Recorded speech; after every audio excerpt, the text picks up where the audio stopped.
નમસ્કાર, આપ જોઈ રહ્યા છો સ્પાર્ક ટુડે ન્યૂઝ। બારડોલી વિસ્તારના લોકો માટે આરોગ્ય ક્ષેત્રે મહત્વપૂર્ણ અને રાહતરૂપ સમાચાર સામે આવ્યા છે। બારડોલીની સરદાર સ્મારક હોસ્પિટલમાં આજથી આયુષ્માન ભારત પ્રધાનમંત્રી જન આરોગ્ય યોજના અમલમાં મૂકવામાં આવી છે। યોજનાનું વિધિવત લોકાર્પણ બારડોલીના ધારાસભ્ય અને માજી કેબિનેટ મંત્રી ઈશ્વરભાઈ પરમારના હસ્તે કરવામાં આવ્યું છે। કેન્દ્ર સરકારની આયુષ્માન ભારત પ્રધાનમંત્રી જન આરોગ્ય યોજના હેઠળ માત્ર પરિવારોને દર વર્ષે ₹10 લાખ સુધીની કેશલેસ સારવારની સુવિધા ઉપલબ્ધ કરવામાં આવી છે। અત્યાર સુધી મોટા શહેરોની હોસ્પિટલોમાં મળતી સારવાર હવે બારડોલી અને આસપાસના વિસ્તારના દર્દીઓને સ્થાનિક સ્તરે ઉપલબ્ધ બનશે।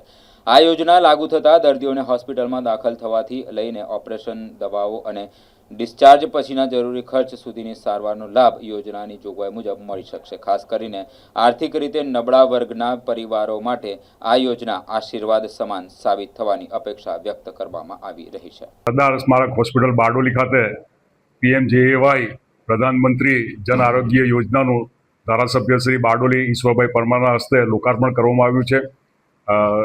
આજથી જે PMJAY જે બીજા રાજ્યોમાં 5 લાખ છે, આપણા ગુજરાત રાજ્યમાં 10 લાખનો એ છે, જેના થકી આ પ્રદેશની 50 કિલોમીટરની આજુબાજુની સામાન્ય પ્રજા કે જેમની આર્થિક પરિસ્થિતિ બરાબર નથી, તેમના માટે એક બહુ મોટું એ ઊભું થયું છે।